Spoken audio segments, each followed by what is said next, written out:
స్వామియే శరణమయ్యప్ప, స్వామి శరణమయ్యప్ప. నేను ఒక చిన్న విషయం మీకు వివరిద్దామని వచ్చాను. ఈ రోజుల్లో 3 పూట్ల భోజనం గానీ, తిండి గానీ, ఆహారం గానీ, ఒక పూట స్నానము అనేది జరుగుతా ఉంటది. అది ప్రతి ఒక్కరి జీవితంలో చేస్తూనే ఉన్నారు. మరి ఈ 3 పూట్ల స్నానము, భోజనం, ఒక పూట స్నానం ఎలా వచ్చింది? ఎప్పటి నుంచి ఉంది అని చెప్పేసి మనం ఒకసారి వెళ్తే, మనం చరిత్ర చూసుకుంటే పూర్వకాలంలో వ్యవసాయం చేయడానికి రైతులకి ట్రాక్టర్లు అలాంటివి ఏం లేవు.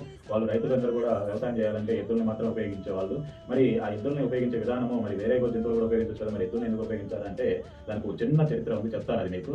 అయితే ఆ పూర్వకాలంలో భూమి అవతరించినప్పుడు, అప్పుడు జనులు పుట్టుకున్నప్పుడు, అయితే వాళ్ళు తినడానికి తిండి లేదు, కట్టుకోవడానికి బట్టలు లేదు, ఎలా ఉండాలి ఏంటి అని కూడా తెలియదు వాళ్ళకి. అప్పుడు శివపార్వతులు అందరూ ఒక సభలో కూర్చున్నప్పుడు, ఆ సభలో నందీశ్వరుడు కూడా ఉంటారు. ఇది ఎంత పర్యవేక్షిస్తున్నప్పుడు మహాశివుడు, ఆయన తెలుసు కదా ఈ భూమి మీద ఎక్కడ ఏం జరుగుతుందో మొత్తం కూడా ఆయన తెలుసు. మరి ఎన్ని పర్యవేక్షిస్తున్నప్పుడు ఆ శివయ్య నందీశ్వరుడికి ఒక మాట చెప్పి చెప్తాడు జనులందరికీ చేరవచ్చమని. ఏంటంటే 3 పూట్ల స్నానం, 1 పూట భోజనం అని చెప్పేసి చెప్పండి అని చెప్పేసి జనులందరికీ చెప్పమని చెప్తే, ఆ నందీశ్వరుడు ఏం చేశాడంటే కిందకు వచ్చేలోపు, అంటే ఆ లోకం నుంచి కిందకు వచ్చేలోపు అది మర్చిపోయి దాన్ని రివర్స్లో చెప్తారు. ఎలాగంటే 3 పూట్ల భోజనము, 1 పూట స్నానం అని చెప్పేసి చెప్తారు.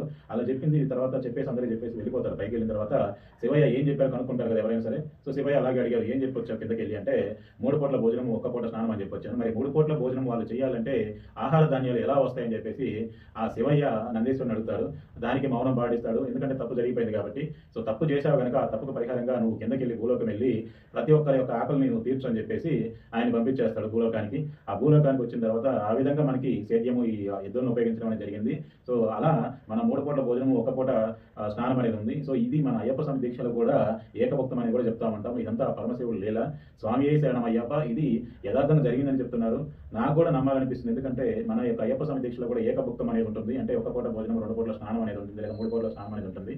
సో దాన్ని మనం ఒకసారి చూసుకుంటే, పక్కన పెట్టి చూసుకుంటే అది జరిగి ఉండొచ్చని కూడా మనం ఆశించవచ్చు. స్వామియే శరణం అయ్యప్ప, స్వామి శరణం అయ్యప్ప. ధన్యవాదాలు.